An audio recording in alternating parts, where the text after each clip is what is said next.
Hey guys, so welcome to another video. It's been a fantastic time. This is episode 7 of the game plan series.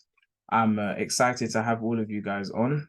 Thank you for all the comments, the likes, new subscribers. Welcome to all of you as I'm building the channel. Now, the dollar index has been on an absolute tear since the first time I gave you guys a shout down here. And the entry reversal point, I kept this H4 chart of the dollar index as a reference for the future. And it's been a great time. It really has been. I really love what's happened with all the pairs that we're in and what the market has been given to us. At the moment, Friday has been another moment of re-entry, and I want to go through that. But you can see that from the moment of the shout for the last, and I'll count it for you guys. So from the moment of the entry for everyone to start going long on the dollar, 1, 2, 3, 4, 5 weeks of straight bullish pleasure. All right, so it's been great, and I know it's only going to get better. My focus is to make sure that you guys are fully equipped to continue on this journey, and let's look at all the good side of things and also the bad side of things. What could possibly happen? Because on a bullish tear like this, the question would be, is there going to be a reversal, and when would that be? So that's my main focus today. So let's get started in this video anyway.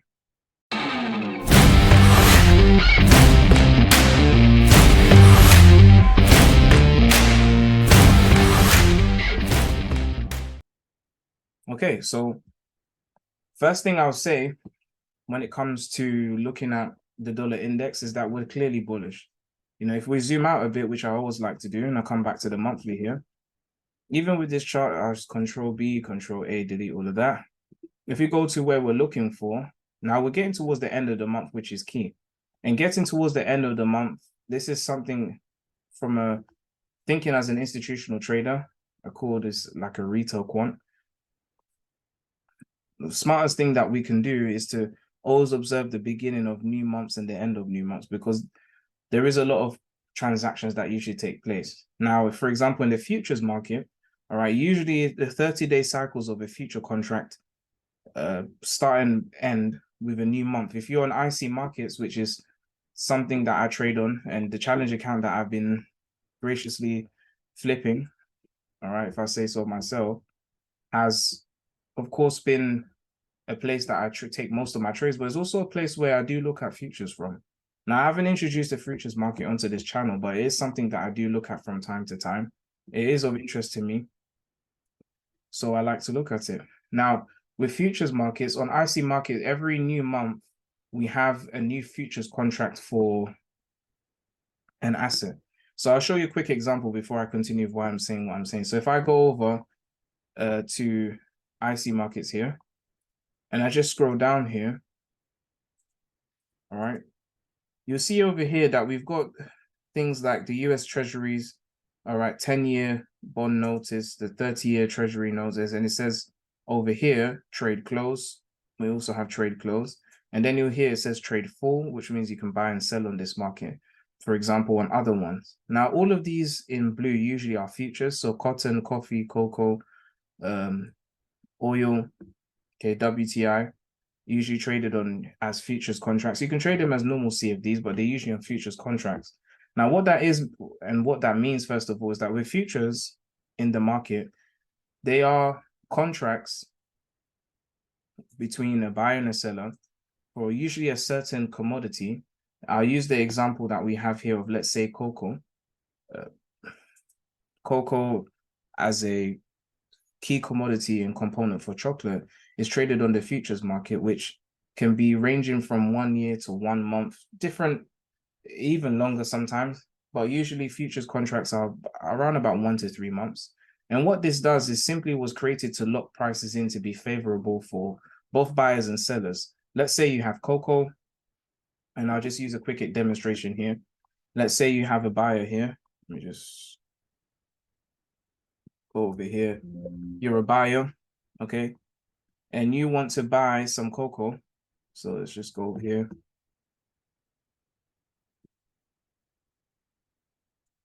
I'll just drag this all along here for a minute. So here's the buyer. He wants to buy some cocoa. And then we have the seller here, which would be the farmer or the middleman between the farmer who wants to sell you cocoa. He's the supplier, right? So we still got a dynamic over here of supply and demand in an economy.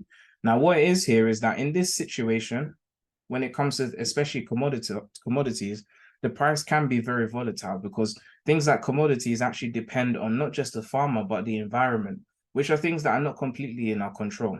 Okay, so for example, if a certain country produces cocoa, but they have very little rain, you know, if that's needed for the crops to grow, I don't actually know what is required for cocoa, just to put it out there. But for cocoa, if let's say there needs to be a lot of rain for that to happen and there's a drought, well, then the yield for cocoa will be very low. And that would mean that the price of cocoa will be very high for that harvest period, right? So that will cause the price to go maybe 2 or 3 times more. Like we've seen when it comes to the Ukraine-Russia war with wheat, the cost of wheat and wheat-based products have skyrocketed, quite a bit. All right. So let's say that the price of cocoa, okay, so let's say the price cocoa, I'll use dollars. All right. Now over here it says 2,997 to 3,002. I'll just make up my own. Let's just say that the price of cocoa is $300 per kilogram, right? Per 1 kilogram, right? Now the buyer wants to make sure that they can secure that price for a certain period of time. So what they will do is they'll make a futures contract and say that, okay, we'll make a contract that at this expiry time, start, let's say from a start time, let's just say start time, January the 1st, 2022, right? Up here somewhere. And until the end time, let's say harvest happens, I'll just use a random time. Let's say harvest happens in August. So from August 1st, 2022, right? That will be the length of our contract. And the agreement is that I, as the seller, will sell you not a pound, a dollar, or a euro, whatever more than $300 per 1 kilogram of cocoa, right? So this works out well for the buyer. Now, how does it become a market? Well, this is a contract, right? And the contract itself can change hands. The contract can be bought or sold by other people who want that contract. Maybe the buyer wants to get out of cocoa because let's say they change their whole business model and now they sell, I don't know, plastic bags. All right. I'm just coming up with anything, something random. So they don't need cocoa anymore. They need oil. So they could sell their futures contracts because the seller is still expecting to have a buyer at the end of this end time. And the buyers also, somebody wants to buy cocoa. So what would happen is that the buyer can sell this contract to buyer number 2, right down here, at a certain price, which is what we call the secondary market for futures, right? You can sell it to buyer number 2, maybe with a little premium on top, to buyer number 2, and he could pick up the contract, okay? And because maybe there's a high demand for this price of $300, maybe the buyer number 1 will sell it to buyer number 2 for $300 plus, let's say, $5 premium, okay, for every contract. So if they got 1,000 contracts of this premium, all right, so $300 plus $5 premium, then the buyer makes $5 on every contract. So if he has 1,000 contracts, that's 1,000 times $5, which is $5,000 profit, right? That's how it works. All right. So this is how the futures market is created from this supply and demand for goods and services. Okay. Most assets a market can be made out of. Now, why am I saying this when it comes to new months and new beginnings? Well, futures contracts usually go in monthly cycles. So every new cycle, a new futures contract is a new one ends, or one ends and a new one begins. And because of that, there's a change of money. So anytime there's a change of money or movement of money, that's currency, okay? And because it's involving currency, it will affect the Forex market. So what will happen a lot of times is that the market will give us specific signatures and price action at the beginning of ends and months. Sometimes it's taking profit, sometimes it's starting new positions, a whole load of things are going on. And of course, then there's institutional price action and price delivery mechanisms on top of that. So whenever we're looking at price action, this really is our last episode for this month, because the next one will be in June. You know, we want to be observant to how the price is behaving and what it could do. Now that I've explained that part, let's go on to the analysis, right? So coming back to the dollar index, right?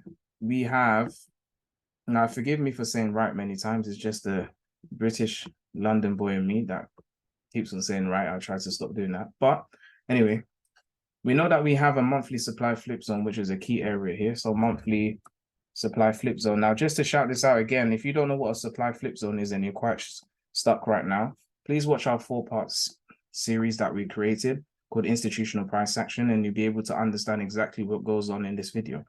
Okay, still watch this one to the end, right? But definitely go over to the video after. All right, so we've had this price action here, we've had the deeper liquidity, we've had the induction, and now the key area that we should be wanting to see the price do, which will be a very important moment of history for us, is to see the dollar index close above this high. Now, if it doesn't do it in this month, we have literally 2 more days of trading days. We have 5 more days of month days or calendar days, but we have 2 trading days left, which will be next week, Monday and Tuesday. So with next week, Monday and Tuesday, ideally what we want to get done is to see the price rally for these next 2 days and close above here at 105. And I do think the price does have the potential to do it. And if it doesn't do it in this month, then we can wait for the next. But I do expect the dollar to do that. Now, the reason why it's important that we get this break is because this whole area in blue is a supply zone. And if the price is not able to break out of this area, then we probably will be in supply pressure again and the price will be pushed down. So we do need to be prepared for that. Okay, so I want to put that out there already. Okay, now, since we're operating in this area primarily for supply and now demand, okay, supply before the price broke above this area, demand from this moment of 26, I would say it is the beginning of the month. Let's just say from the beginning of May until where we are in May. So exactly a year, we've been operating in this supply area as demand. So this is the key area that we should be looking at when it comes to the price action, right? So moving forward here, if I go over to the weekly, we've had an amazing induction, just as expected. And now we're kind of in the last area that we're looking for. For me, I'm hoping that we get the price ending off at this last major break and flip area over here. So this demand zone has become supply. I think the moment that we break into this area with the body of the candle or above, then we know that we're in really good ground. There's also a nested supply zone not too far above, so over here. And I guess to keep this color coded, I'll use this area here in pink as a demand zone. So this is the range I'm looking for, really. And we're expecting the price to be in this range. We already had the first lovely movement. You know, to the left, I know the price will continue because we have a liquidity gap here that was never filled in this range. The price has kind of entered into it. And usually the market is quite smart where it will enter into a liquidity gap and then completely go away from it by maybe a candle or so, and then go back into it and fill it out and absolutely run past it. So I'm expecting something of that nature to happen, you know, before we get to the end of the week. So that's my take on the price action already. Now let's get to the nitty-gritty stuff because I know that's what you're waiting for, and then we can go through the trades that we're in. So I'll get this dollar index chart over here. Just give me a second. All right, here we go. So dollar index chart, let's look at the H4. Now, primarily, I like to use the D1 and the H4.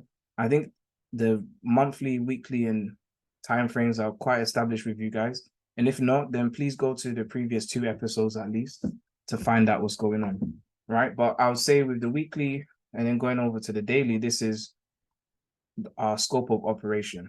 So in the daily time frame, let's recap on what I said last time, if it actually did happen. I think I should have a section in this video called Did It Happen? Because every time something happens, you can refer to what I said last week and then we can compare it to this week. So in the last week's Did It Happen? It actually really did happen, of course, because the price has in fact done exactly what we're looking for, which is to take off from here on the D1 at this red line. Now my markings might be a bit funny, so I might have to clear a few things for you guys to see this. But as soon as I do that, you see we have this red line here. The expectation was because the price didn't take the highs and go into this demand zone, what we needed price to do was to give us an induction beneath the low and then rally for a long. And that's exactly what we've had. All right. Now, Fridays is usually the reversal day. So I'm not surprised that Friday is kind of like a long, the short, then a long, then another short again, kind of. But the price is still bullish. And what the price has actually done today is important. So because of this, I'm going to delete all of this because we need fresh charts now. So I'm going to close all of this stuff over here just to free up some charts. And let's delete all of that. And let's just start with a clean chart, right? So we know our area that we're operating with and why is today so important. Well, on yesterday's live analysis session, I did say something about the H4 time frame. And for me to make reference of it, I'm going to have to scroll back all the way here and grab it. So if I grab this over here, let's look at this order block and see what's happened.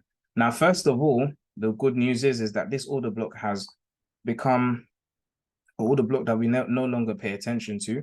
And the simple reason is because the price has closed above and beneath this area. So supply liquidity is not concentrated. The range of price that would cause price to be bearish no longer exists, or even to be bullish. In this price range, there's no longer any interest in buying or selling. That's what this basically means. So now if we go over to where we are, what's happened?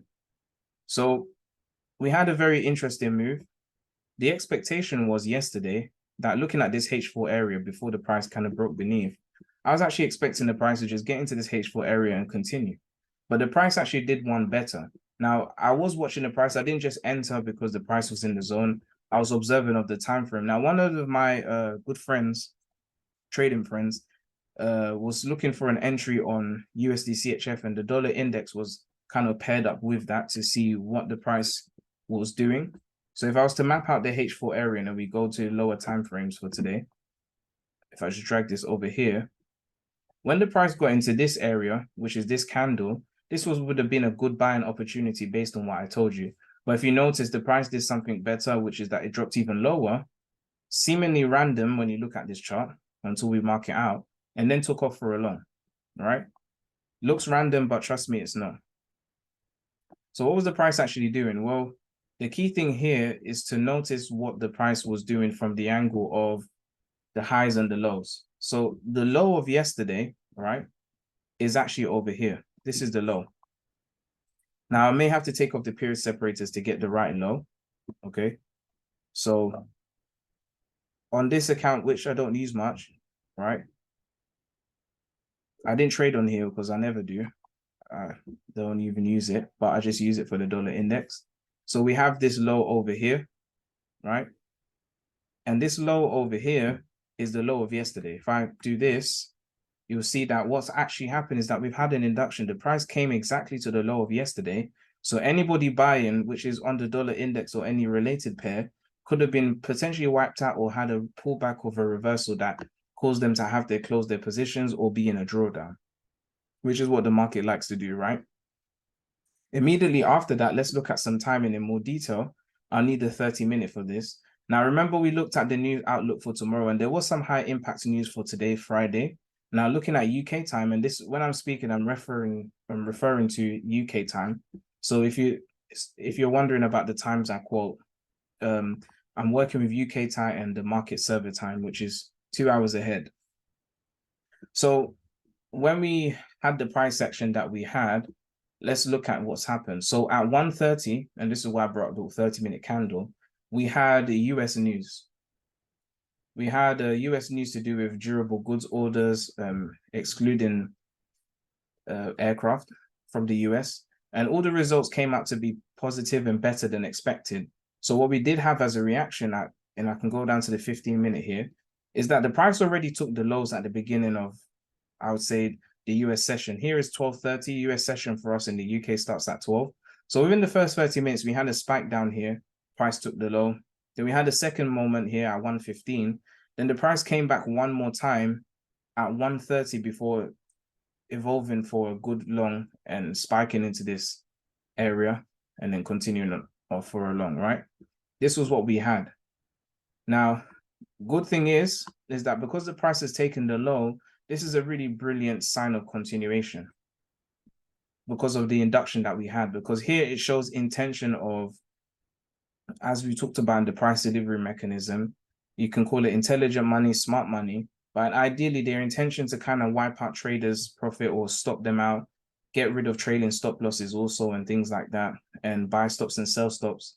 Because of course, if you were buying right here to cover your sell, the other side of the market, you put a sell stop here, so the market came right for it. Now, timing is always key. I always tell you that the news, it was designed, unfortunately, it's hard to believe, or maybe it's easier to believe as you've been going through the lessons I've been teaching in live sessions, that the news is planned. What they're going to say, they already knew they were going to say it beforehand. Because it's funny how the news is positive exactly when it needs to be positive, which will cause a bullish reaction on the dollar that even if you didn't look at the news from a technical perspective, this should be a long. All right. So the news that came out anyway gave us what we needed and gave us the launch that we need for a long. Okay. So now that the price has done this, if we trace liquidity on the M15 alone, all right, the price has gone into this area of demand and then eventually from this area of demand, and let's color code this properly. You know what, I'll put a box somewhere over here to keep that as for supply, and I'll just take this one and use it for demand. So we have our demand zone here, number one, and price formed another demand zone. And near the end of today, the price has dropped into this area of demand again, right? So right now we're sitting at this demand liquidity here. This is what's driving the price. Now, a common pattern sometimes the market does do is that it looks like it gives you a good entry near the end of the day, but then the market could very easily open beneath all of this and actually come back down here for a pullback one more time and then go for a long, which is why nobody really likes Friday. But this Friday is actually better than the last. They still did that thing where if you were in the long on Thursday, anyway you got into a long by today, you would have been stopped out of your position. All right, either way you put it. Okay, so that's a great sign. But last week when that kind of happened, the market did an extra day of shorting. But because we're getting to the end of the month and what I just explained to you about the future side of things, maybe in this market coming that we could actually have a continuation without having to have any more inductions. If not, I mean, what I would say off the bat, and I'm using the M15 here, is that if you see the dollar index closing beneath this 15-minute zone and maximum this limit here, then that means that there'll be one more pullback on the horizon. All right, the horizon. And to be fair, the extreme thing in this situation would be is if on Monday the market decided that I'm going to take the lows one more time.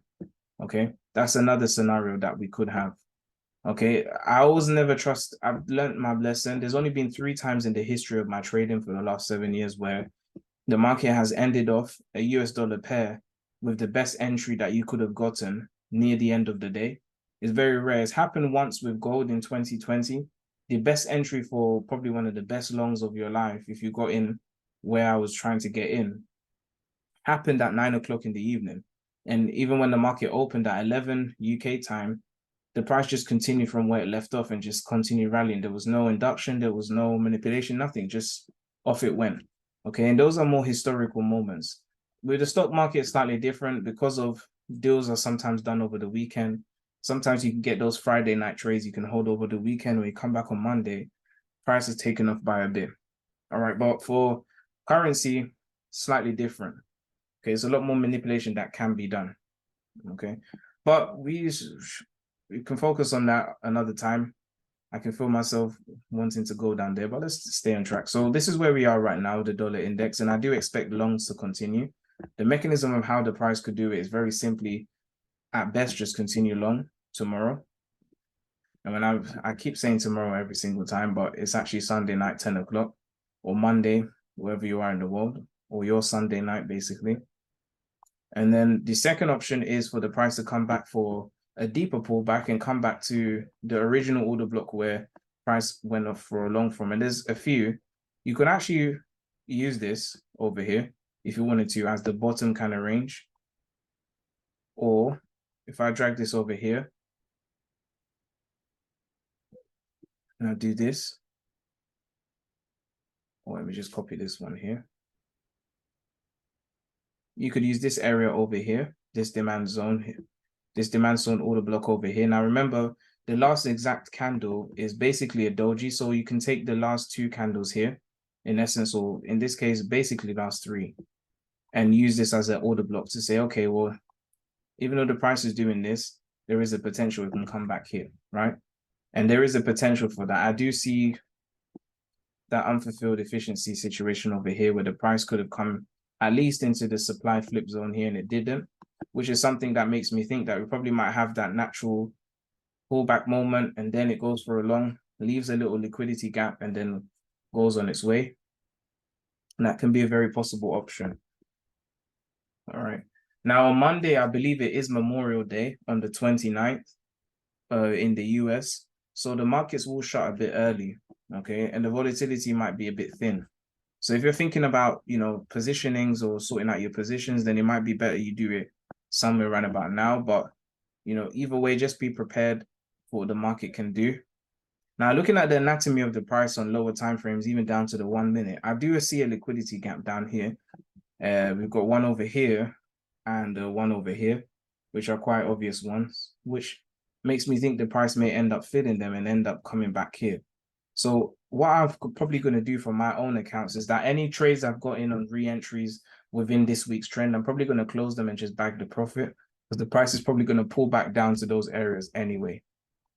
So that's what I'm looking to do, I guess, even right now or when I come off of this session in perspective. But yeah, so this is what I'm looking at with the dollar. Very simple this time. There isn't much work. I don't see the dollar really climbing back down below these areas. All right. And it will take quite a major reversal for that to actually happen. So looking at the order blocks, we are in a good position. Just zooming out to the higher time frame. I mean, this order block here where the price pushed for a long, this demand order block, the wick of the low actually did find demand liquidity. Not from a demand zone, but from a supply flip zone range, which is over here. Now, I think I've got the colors mixed up, but it's okay. All right, which is what triggered the price to go for a long. So pretty good areas of supply and demand that the market has used. If I go to the H1, you see what I'm talking about in a bit more detail. This spike here is not random. The price actually spiked down to this supply zone area that pushed the price short for this induction in the first place. All the price really did is break above that and come back to the other side before pushing up for a long. But because now we've got this situation here where the open of this candle has been closed beneath, right over here. Not the low, but just the open has closed beneath with the body. So it's this last bullish candle, we've had bearish liquidity outside of it. There is room for a sell as well in that sense. So there might actually be a slight pullback. I don't know if it's going to be an aggressive gap one or just something of that sort, but there definitely is something of that sort brewing. Okay, now moving forward, let's look at some pairs. Now I've got markings everywhere. I really do want to delete some of them. This is the ones that I gave you last time. You can see you're still being profit. You've held onto these trades, but just want to do some digging on our main pairs. So starting off with USD CHF is our main focus again.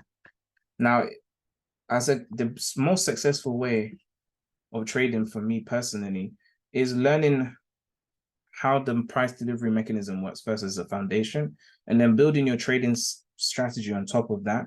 And then on top of that system, you want to pick the right pairs to trade.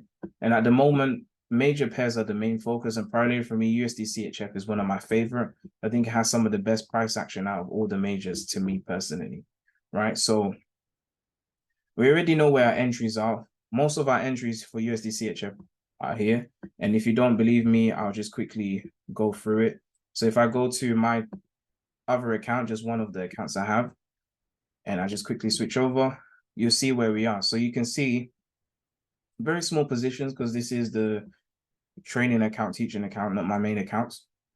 You can see over here, we have this position on USD CHF, right? And then we have another one that I've added, which, as I said, I always follow the analysis I give you guys. I took the same trade that I'm talking about, and I've got these two trades hanging on here, which I'm looking to swing all the way to above one for one. All right. So bearing that in mind, you guys should be all clear with USD CHF that we definitely are going to be continuing long, and we're going to continue to rally long. But anyway, back to Hugo's way. On the H4 and then down to the H1, let's look at what we've had. So it's been interesting with USD CHF. We had a really nice return into demand liquidity, which is one of the reasons why I took the long, right? I'm not completely concerned about the trade because these lows here, although they're close to equal, the price actually took off pretty strongly from here. I guess my only thing is on the other side of the story is that now that the price came to the highs, we actually did have a reaction where the price started to descend short. And if the dollar index decides to pull back down, we may even get a lower swing down here, and the price may even take this low before going for a long. Okay. So with USD CHF, I'm still very much so on the bullish side of things. All right. From the D1 perspective as to what has happened, and I'll zoom out here. According to the price action, though, which is important, is that the market has actually come back to an algorithmic price level here and actually taken the low. If the price closes the way it has, where it's taken the high and the low, it's taken the low first before the high, which is key, then we also can continue low. All right. Other things to look at when it comes to my decision about USD CHF is that general things like this, where supply zones have been broken above. Now, when you see this, it will make more sense about why yesterday's candle appears the way it has. This supply zone here was also an area that price was using to give bearish liquidity. And what we've had here is that the body of the candle has broken above this area and returned back down to the other side, giving us this flip zone price action situation. So supply has become demand. And then in that, we've had a reaction where the price has taken that low, returned back into liquidity, and this should be the launching pad for a long. Okay. From a H4 point of view, all right, it's probably not the prettiest chart, I'll be honest. We have these little gaps here that need to be filled, which is one reason I do expect the price to definitely keep rising up. We have a gap range between this area here that needs to be filled out. Hasn't been just yet. If we go to the H1, we can continue and see that. Now, of course, on the H1, the body of the candle has closed above and filled this gap, but on the H4, it's showing as though it's a wick. So I still would like to respect the H4, and I do expect the price to close here with the body as well and continue. Now, a reaction like this, okay, I still definitely know that the price is bullish because with this one candle here, it's taken 3 to 4 candles, all to be fair, all 4 bearish candles to kind of surpass this one bullish candle's liquidity. And if we look at the first three wasn't enough to really close beneath this body. So that lets you know that there's a lot more bullish pressure and bullish liquidity in the market than bearish pressure. Okay. So I'm not surprised by the price. Okay. The second thing is, and I would say this as a scenario, the price doesn't have to come all the way back down here. Just like how, of course, the dollar index looks, and this is one reason why I love USD CHF, is that at the moment, the price is trading in a supply for demand zone area here. All right. The price is respecting the area because none of the bodies of the candles have closed beneath this area. It's broken to the other side and it's rested here pretty nicely. So that gives the price room to actually go for another long. So these are my suggestions with USD CHF. I do expect another long. Where we are is a good scenario 1, right? This is scenario number 1. Scenario number 2 will be another pullback within this range over here for a long. All right, and the deepest down solution, which can happen, is if the market decides that it's going to come for the low of Friday, okay, and allow a continuance of bearish pressure in the market to immediately give us a reaction here beneath the lows, and then a third scenario. Okay, so these are the 3 scenarios that we have. All right, I'll just write this down. So I'm going to start calling them S1 from now on and S2. So a scenario 1, instead of writing scenario all the time, let's just call it S1. This is S2, which means scenario 2. All right, and then S3 would be a third scenario. Yeah. So these are the 3 scenarios that we have that can happen and that we should be looking for with USD CHF. Now you would say, okay, well, why don't you take the price now? Well, this is the problem I have with the market. No, it's not really a problem like that, but I just personally, for me, I always am weary is that, again, it's very rare or hardly possible really for the market to give you the best entry on a Friday unless it's, you know, like a historical moment in history. There'll always be some sort of pullback because that's simply how the price delivery mechanisms work.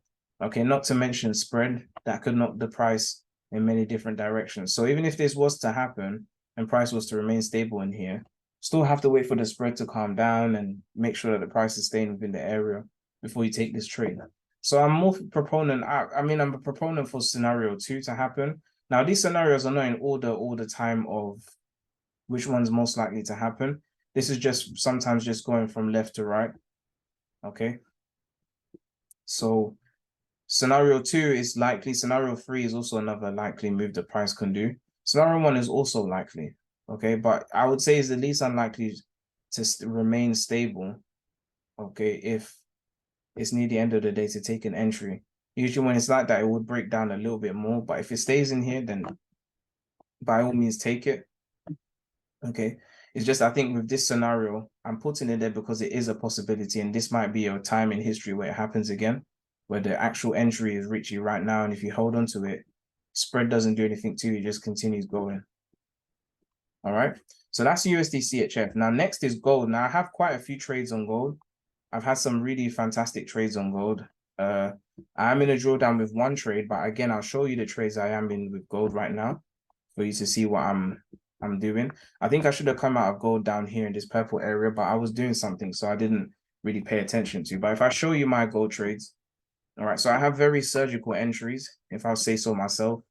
I'm still keeping my risk management tight, even though I flipped this account by quite a bit. Got 2 entries up here, which is the expectation I was waiting for when we had the last discussion on Tuesday. I believe I grabbed these on Tuesday or on a Wednesday. Then we had a massive drop for 2 days. And now the price is coming to this area, which can produce a reversal, which it might be my time to kind of come out of these positions, these 2 anyway. But I had another position, but I accidentally had my take profit set at the bottom over here. I don't even know how that happened. It really annoyed me today, which is one reason why I took this one. And of course, now I'm in a drawdown with it.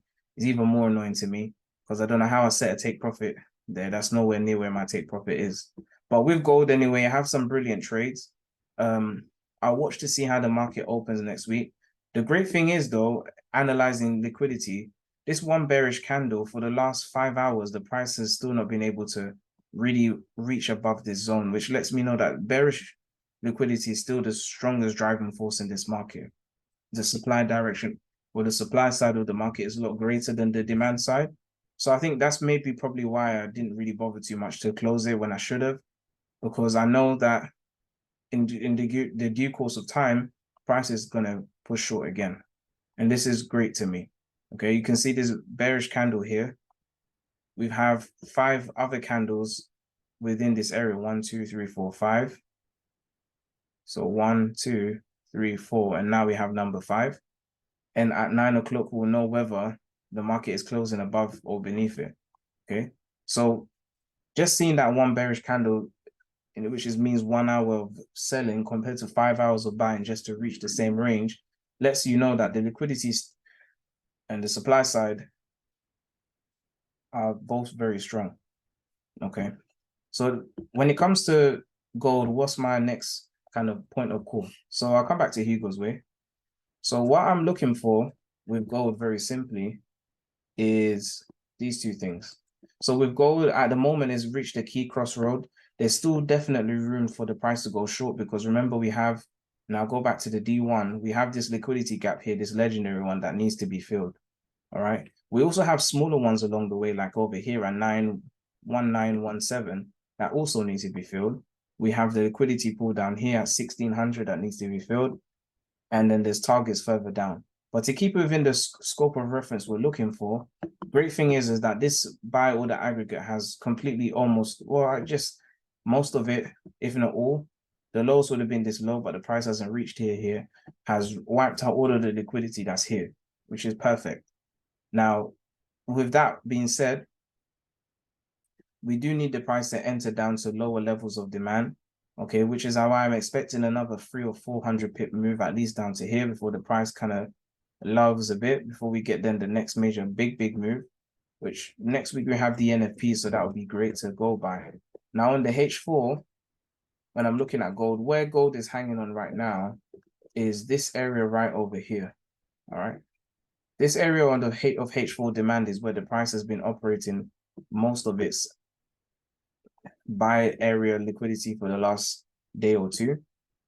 For me, I don't really accept that the price is going to go for a long, simply because over here, if I take the low of last week, which is this low right here, we've had a strong body close beneath it.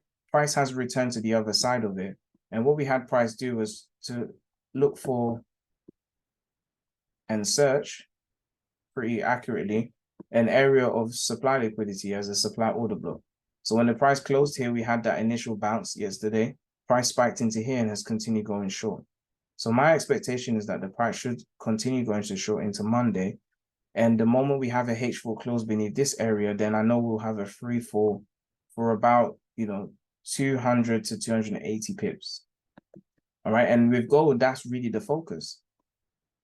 What could happen tomorrow? Few scenarios. I keep saying tomorrow, but Sunday night, Monday morning. The easiest scenario is that the price may go for another long based on this price action down here and actually just take the high of Friday. That would be interesting to see and get back into this order block. And then from there, give us a short. Okay. The other side of the story on the M15 is that price may just decide to continue within the next nearest supply order block, which is over here. All right. Drag this over here. And then what we'll look for is to say, all right, well, put this in here. As soon as the price does that movement, then we can go for another short. Yeah.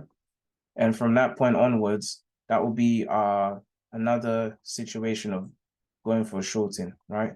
So these are the two scenarios I have primarily. If gold is not going to rest over here, all right, observing by the wick of this candle here, which was searching for supply liquidity, really. All right. Once the price kind of dropped down with the news and then continued, next here will be my target. If price breaks above 1948.44, so over here, then I'll just be looking to come out of my sell position and just look for the price to possibly take this high right here and then go for a short. And that would be a great continuation for a short from that standpoint. Yeah. Now with the other pairs, and I'm in many, all right, we've had quite a few moments of re-entries this week. All right. Now my top picks for the week. Now I've already taken some re-entries just to highlight this already on certain pairs. I'll start with Euro USD first. So Euro USD, when the news came out just beforehand, the price came for the high of yesterday, which was a brilliant signature to me that we can work with.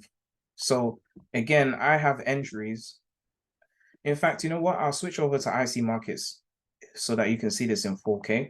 So if I go over back to IC markets to the other account, let me just go to Euro USD here. So if Euro USD, what did I do? Well, I saw the opportunity and you can see I have another trade on here. The market took the high of yesterday, all right, just before the news. So I took a short and you can see that the price has given us a close and the body of the candle here is closed beneath the low, which is a sign of continuation, right? Even though we have had a pullback of a few pips right here, but what the market has done, which is great, is that it has given us a short. Now, just because the price has done that doesn't mean it will hold. It may even do a full return and come back all the way over here to the supply zone before selling off. That's not a problem to me. But the most important thing I can see from this is that the market really has given a re-entry again like it did for the last Friday. So I'm expecting Euro USD to give a short. Now, I would say at maximum, okay, without the price taking the highs, I would expect the price to come back to the supply zone one more time. Because what we have here is a break of market structure over here. So break of structure here. All right, market structure. Break. Okay, it's a market structure break over here. But then from that break of market structure, coming back over here, obviously this supply zone over here, the price didn't actually return to supply liquidity before dropping. So this is kind of like a premature short in a sense to me. So I would probably come out of Euro USD and probably get in again because I'll probably get the same entry twice if the dollar index is going to pull back. If it doesn't, then of course I'll make some adjustments, right? So this is really what the price has done so far. And it's been a pretty good short, all right? Similar trade that I just took recently, again, is Pound USD. Pound USD gave the same exact signature, all right? The price came for the high of the previous day, right? As you can see here. After taking the high of the previous day, the price has proceeded to give us a short. Now, with the market structure break on pound USD, it might be a little bit more difficult to see because of the way the price looks in this terms of the curvature of the price. All right, but we do have a swing low here before the stop hunt happened. All right, this induction. All right, and we have another swing low down here, but we just about skipped, well, I'll say we just about skimmed the body. So it'll be better to use here for a break of market structure. So probably on Monday, the market may be looking for returns in a similar way, looking for supply, or even deciding to go a little bit higher and take the high of Friday. Okay, this is another reason why I'm probably going to come out before and just, now I know my entries are good. I don't mind re-entering in the middle here because, again, if I zoom out, I already have positions on pound USD from the week before, all the way at the top here. So not really much of a worry for me to not take the trade from there. It's just that, of course, I know that the way the price has done this movement is a pretty good situation here for a sell. All right. And we equally have another good sell all the way up here. All right, so I would watch the price to see what it does. There are all good trades that I've taken. I may hold on to it and just put my stop loss to break even because I don't expect the spread to really fill that out. But if it did do that, then yeah, of course, we'll just have to get in again. So I'm contemplating on closing them or not, but they are brilliant sells, and these are the other two trades I have. So overall, I'm still bearish on ex-USD pairs, so things like pound USD, euro USD, and I'm still bullish on the other side. Now, another one that I actually decided to get myself into again was USD CAD, because I saw this 30-minute, and I'll go over here, this H4 30-minute area here. The H4 area is over here. The 30-minute area is from the target 1 that we had. Now, target 1 for the trading that we had over here, okay, to round this off, is this area of supply here. So if I go back over here, you'll see what happens. So we had a break away from it, price return, and then there's a demand zone created over here. So I look for the next buy area here. My stop loss is beneath that area. Okay. Now where my stop loss may be, should be a little bit lower beneath this area here. And I think I should adjust that down over here. Okay. And really, USD CAD, similar to what I was saying with the other pairs, especially because it's pretty close to my entry, which is near the low. I do expect the price to just come and take the low tomorrow. Again, I've said it for the 4th time now. All right. And then we should be going for a long. All right. The market has left these kind of equal high situation here, liquidity pool in this area. So I'm not surprised that the price won't continue to go long. Now, me saying this as a disclaimer, I might actually close these and wait for the deeper re-entry because that means I'll profit twice, and why not profit twice? Nothing wrong with that at all. Okay, and this is really the picture that I have. Now, with all the trades I've given you now, I really want you guys to use this to map out your entries as I talk you through it. And make sure that you set yourself up to be prepared for what's to come. Because I do believe that the best is still yet to come when it comes to the markets. But we have had some good runs, don't get me wrong. Now, the final thing, as always, is to check the news outlook. And I'm going to do that now. So if we check the news, let me get the news outlook for... Now, this week is basically done. So let's go for next week. All right. Starting from Sunday, May 28th until next week. Now, 29th, we've got some bank holiday for us in the UK. We have Memorial Day for the US. So liquidity will be low. Okay. On Monday, which is maybe one reason why I might come out. Well, it depends anyway. We'll see. Tuesday, we have the GDP for the Swiss franc, which is expected to be 0.1% compared to the previous 0.6%. If it is, then Swiss franc pairs would be... Now, usually Swiss franc pairs, apart from CHF JPY, most of the other Swiss franc pairs are the quote currency, not the base. The only pair that I know of is Swiss franc Japanese yen, and then the other exotic pairs, which nobody really trades. All right.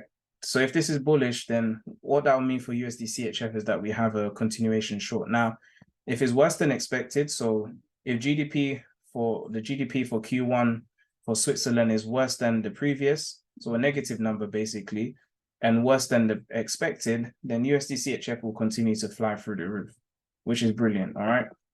Now, On Wednesday, we should have the ADP news here somewhere. If it's not here, let me double check. All right, don't see it, but anyway, in terms of high impact news, we've got the GDP for Canada over here. All right, let's go over to Thursday.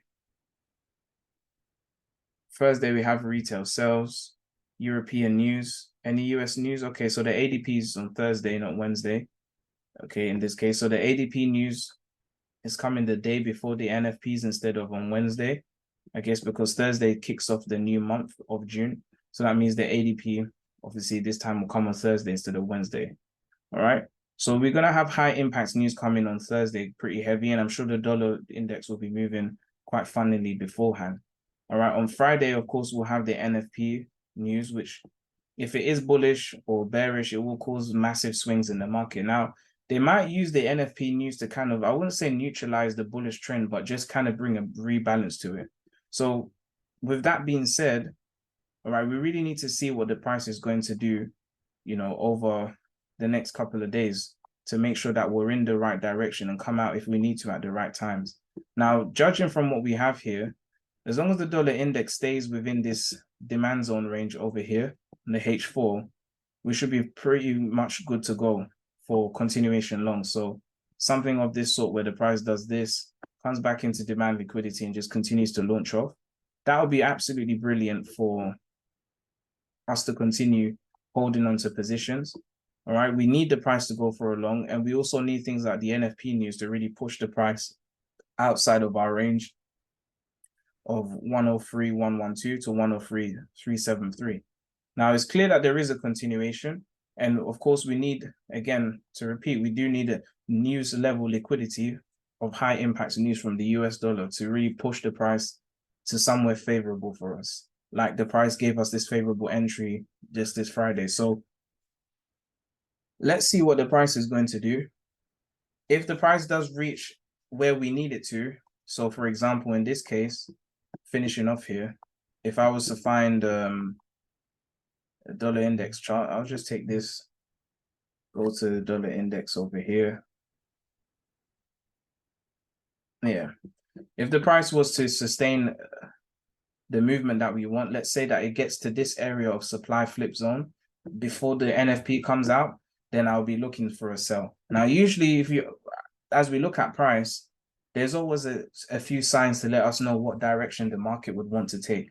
At the moment, I still believe we're bullish because we have a gap to fill, like for example, but depending on the timing of when the price fills this gap will be important. If none of the things to the left that we're looking for happen, and for you to understand that, you would have to refer to episode 6, excuse me, episode 6. I was about to say 8. Episode 6, because on that previous one, we look at all of these highs here that haven't been run on the H4. But I'm trying to not go through that and just focus on what we need. If the price doesn't do these things before Friday, then either the price will do it with the Friday news, or maybe a pullback for it to happen the week after. Okay.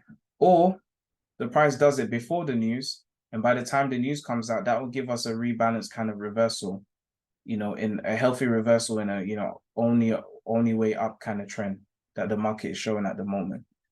Okay, so I wanted to give you a more brief breakdown, more concise breakdown, and I hope you guys really enjoyed this video. Please make sure you keep liking and subscribing and sharing. I appreciate all of you doing so.